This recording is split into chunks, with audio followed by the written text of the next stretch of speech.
My name's Jenny Woods. I'm the breakfast sub-editor at News Talk ZB. I'm responsible for editing and compiling the breakfast bulletins that go on the News Talk ZB network and go out to all our clients. For radio, the 7 a.m. bulletin is our big bulletin. What makes a good radio story is talent. We'd go to that person, whoever it is that's been put up as the spokesperson, and what you want in that person is somebody who knows their stuff, can articulate it very clearly. Not everyone who's listening to the radio is sitting down in a nice comfortable chair in a quiet room with their ear to the radio. The whole thing with the medium is that they can be on the tractor on the farm, they could be in an industrial site, they could be anywhere. The sound has to be good, hence the talent has to be good.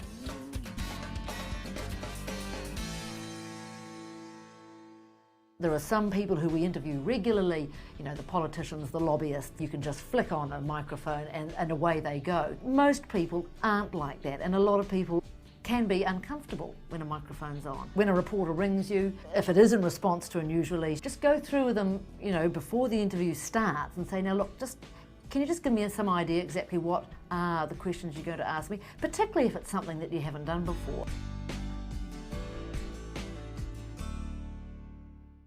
Get a clear idea of what you want to say and perhaps have that already, just a few notes. Don't necessarily write down exactly what you want to say and then read it, because that's exactly how it comes across. Stories have become a lot shorter.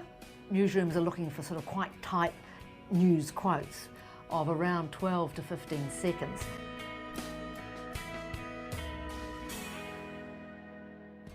If you are going to put out a news release, do ensure that the person, you know, has their phone on, is in the country. It's amazing how often we ring up and they say, oh no, he's in Melbourne, he'll be back, you know, tomorrow.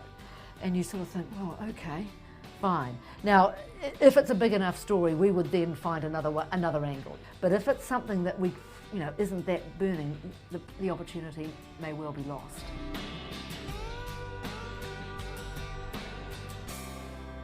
A journalist could be doing 4 or 5 stories an hour.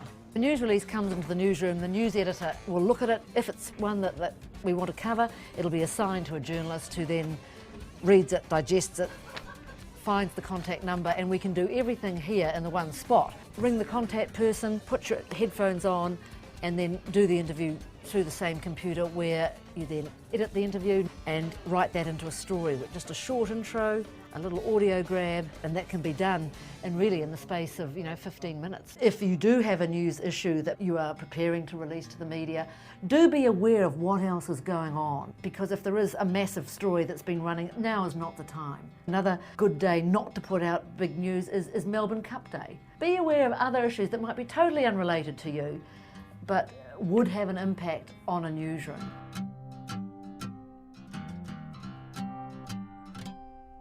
If it is perhaps it's a report you're releasing or a study, do have a summary. If it's a big report, they'll go straight to the last page to look at the conclusion. Bullet points, they are very useful. If you are releasing a report and there are things that you want to make sure the reporter has a good understanding of what he or she is covering. That's where the use of embargoes come in. What we'll often get is an overnight embargo. We might get a news release out today and it'll be embargoed to 6 a.m.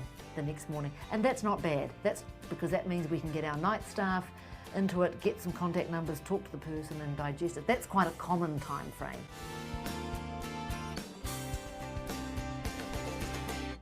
As a general rule, no one has a problem with you ringing up saying, look, I'm so-and-so from this foundation, just checking that you got our release. Because sometimes if things are busy, they can get missed. As long as it doesn't become hounding, because that does happen. Radio newsrooms are now run very tightly. Certainly, I've been in radio about 20 years, and there used to be a newsroom of around 15 reporters at any one time. Well, we now have an entire workforce of 15 reporters. So at any one shift, there's 3 or 4. As a rule, avoid the top of the hour if you're going to ring a newsroom.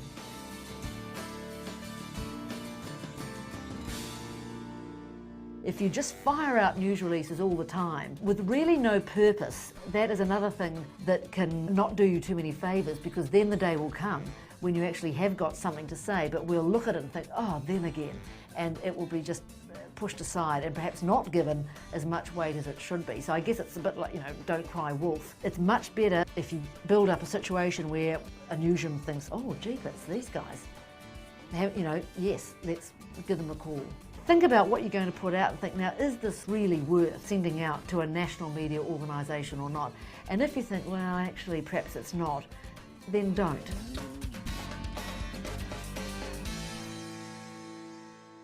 If you do have something that you think would be worthy of a program piece, when you put out your news release, say so. Also think about which program you might like it on. Prepare the ground beforehand by talking to the producers. Ring Newsroom, ring whoever, just ask for the, whoever produces whichever show you're interested in, and just say, look, can I either perhaps come in and talk to you or just have a yarn to them on the phone. If I was setting myself up, I would find out exactly who my local media are. There are tailored bulletins all around the country.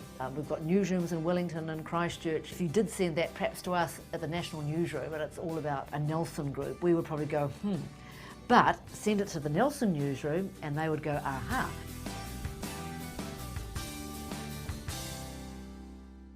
I was sitting this morning thinking about how many of our stories do relate to mental health and stress. I mean, an awful lot of them do, particularly for our sort of audience. We're all either middle-aged, getting older, stress levels burnt out, we've all got kids, teenage years. It is a huge part of our lives, and therefore we do run an awful lot of stories that would loosely come into that sphere of mental health.